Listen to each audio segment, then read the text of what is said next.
Welcome to Your Healthy Kitchen from YRMC. Welcome to YRMC's Your Healthy Kitchen. I'm your host, Rita Carey Rubin. You know, if you or someone you love has diabetes, you already know how challenging it can be to track and manage glucose, find the right medication regimen, prevent complications, and figure out what to eat. So that's why it's important to have a healthcare team that includes a diabetes educator who's trained in helping people manage all aspects of the disease. So I'm happy to welcome a special diabetes educator to the studio today to talk about living well with diabetes. Bonita Wilson is a registered nurse and diabetes educator at YRMC's Pendleton Wellness Center, who discovered her passion for nursing nearly 30 years ago. And after seeing firsthand the need for more diabetes educators in healthcare, she decided to become one herself.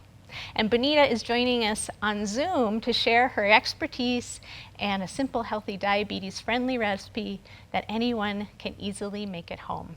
Yay! Welcome, Bonita. Good morning, Rita. It's good to see you. You too. Yeah. Well, you know, you decided to become a diabetes educator after working as a nurse in a variety of settings. So, you know, I'm curious, what inspired you to learn more about diabetes and to take your career in this direction?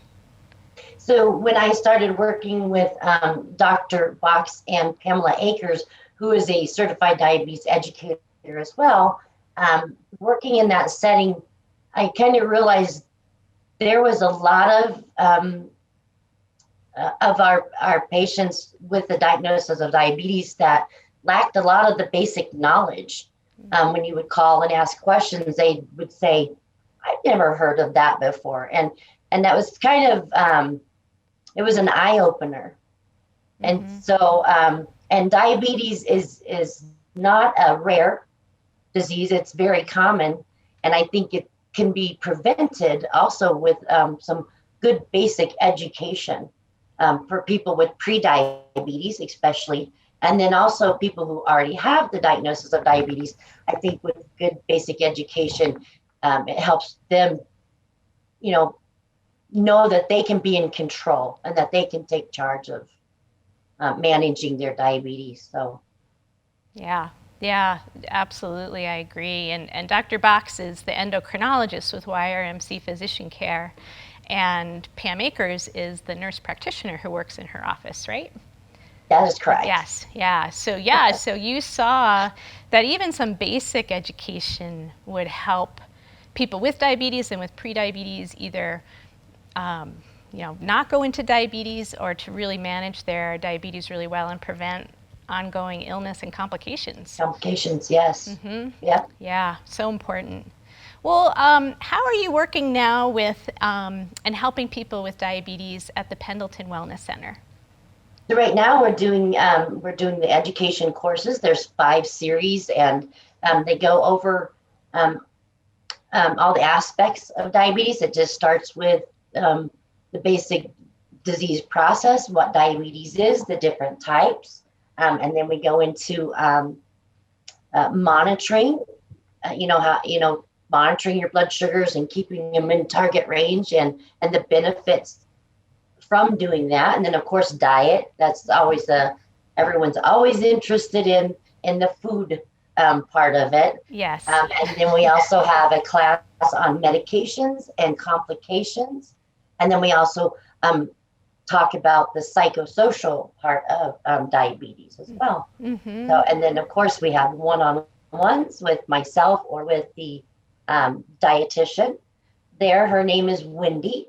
And then also we do other, individual trainings for different equipment like insulin pumps and continuous glucose monitors. Right. Yes. So you guys as a team, you cover it A to Z, diabetes, everything that you could possibly want to know about it. Right. And especially, right. And then they have the gym as well. So, activity is a big part of it all. Right. Yeah. So that's available too with classes, which is nice. Absolutely. Yeah. So those big topics of how to manage it, medications, monitoring, the basics of diabetes, the complications that could happen, but how to avoid those: diet, Right. exercise, and then you also mentioned psychosocial issues like depression and stuff like that, and stress that Yes. are so important to talk about. Yeah. Well, obviously, yes, we both know the more people learn about diabetes, the better they're able to live long, healthy lives. So, how do your patients, I guess, do you get some feedback from your patients on some specific things about the classes that are really helpful to them? It's a lot of times it is the diet. They Yeah. really like the diet because they want to know, what can I eat? What can't I eat? Are there good carbs? Are there bad carbs? You get a lot of these questions. How much should I eat? And people will frequently say, well, I can't eat anything now that I like, which Yeah. is not true. We kind of want to still promote enjoying, what you are eating, and that it's moderation, and, making small lifestyle changes. Don't go in there saying, you can't do this, you can't do that, but just supporting them to make little lifestyle changes that, are helpful in the long run and will stick with them. Yeah, so those small baby steps can lead to big changes over time. Yep. Yeah, absolutely. Well, I know we have more to talk about, but why don't we get cooking? This is a recipe that comes from you and your husband. It's your salsa and your husband's recipe for grilled tilapia. Right. So tell me, this is a super easy recipe. So tell us about it. So I am not, of course, I've told Rita, I'm not allowed really in the kitchen to use the stove or the oven. Right. The stove actually gives me amnesia. I turn it on and then forget that I turned it on. So my husband's always yelling at me, did you forget you turned the stove on? So you're a little dangerous in the kitchen, I'm Yes, hearing. I am. I am.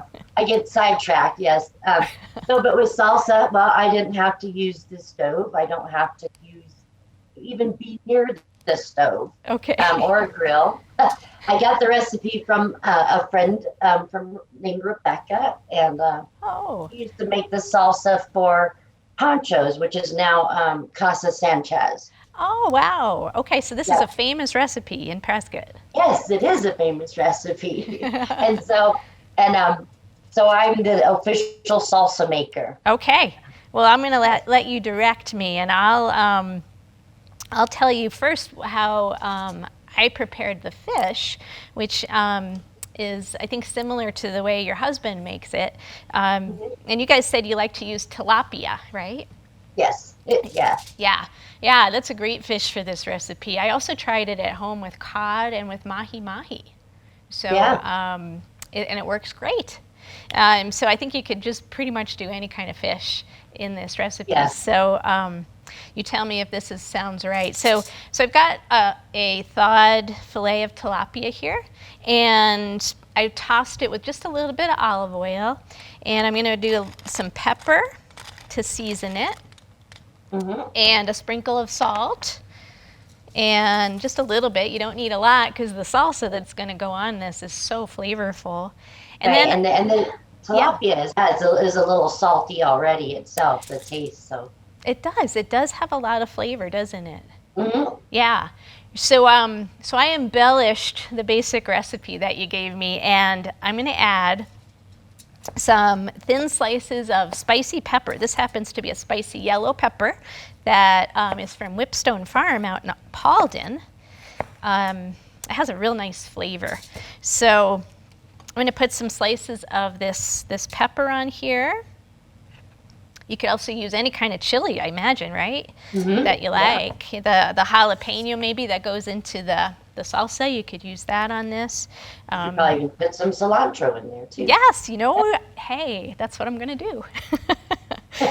So some sprigs of cilantro, because basically, we're going to put this on the grill, or I did this on the grill at home, or you can also cook it in the oven. Do you guys ever do that? Not really a lot, because in the summer it's so hot that we try to avoid turning on the oven. Yeah. Sure. Yeah, the grill is so great for summer cooking. But yeah, maybe as the weather cools, you could do this in the oven at home. And I've found that 425 degrees for about 10 minutes cooks it really well. And basically, you're just going to it steams in this foil packet. So I'm just going to wrap it up and give it a little bit of room. Not a whole lot, because it's going to steam, and seal it nicely. And what I did at home, I cooked this a couple ways. One, I put it on a hot grill, for about 10 minutes. No need to turn it. And then I also tried it in the oven at, like I said, 425 degrees. And what I did is I put an cast iron skillet in the, or griddle, sorry, in the oven, and let that heat up in the oven, and then I put the fish right on the griddle. So it's got sort of a grill-like effect with that extra heat on the bottom. That sounds good. So there's the fish, and after we make the salsa, I'll show you what my prepared fish looks like. You can tell me if it looks at all like what your husband makes. I'm sure it will. Okay. It'll look delicious. Well, talk me through the salsa. So it's a base of tomatoes. That's right. So just, you cut those kind of to the size you want. I use a Vidalia chopper because it's just very easy. I cut in slices and then just chop it. Great. What kind of chopper again? It's a Vidalia. Vidalia. Okay, I'm not familiar with that. So it's like $20 at Walmart, and it has the I don't even know what they're called, like where you lay your slice of tomato on it, and then you close the lid on it and it chops it. But it gives you choices of, cutting your tomatoes bigger or smaller, so you can have like a chunkier salsa or a finer salsa. Nice. And it makes the chopping part go very, very quickly and easily. Yes, and you get these perfect little cubes of tomato. Yes, you do. Wonderful. So it's called a Vidalia chopper. It's $20, and you can get it at Walmart. Yep, and online. And online, right. Oh, great idea. And, well, here's the tomatoes. Well, what goes in the salsa next? So then I usually do the onions. Okay. So with that, I would do about maybe, half of an onion. Half of an onion about this size? Yeah. Yeah? Okay. And it depends on, it always depends on your liking. If you're not a big onion person, you could, put less onion in it. If you really like onion, you could put more in it. Okay. So I'll start with about a half of this little guy. And is the Vidalia chopper, is that something that you use for the onion as well? It is. Great. I do. Great. And the onion as well. What is your favorite kind of onion? This is a little yellow onion. Yep, just a little yellow onion in the salsa. Okay. Yeah. Nothing fancy. Basic yellow onion. Fancy. Okay. So you guys might just experiment with the amount of onion that you like in the salsa.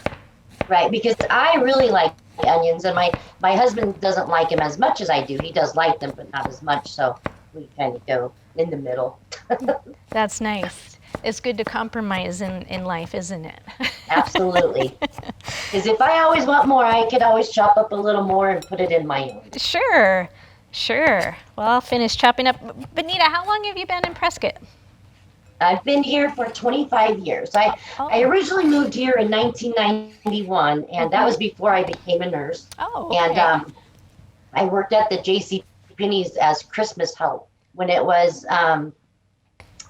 right here off of Gail Gardner and Iron Springs, when the mall was there. Yes. Yeah, and I was Christmas help oh my at gosh. the J.C. Penney's there. Oh. So not a lot of work. My husband at the time, he couldn't find work, so then we moved back.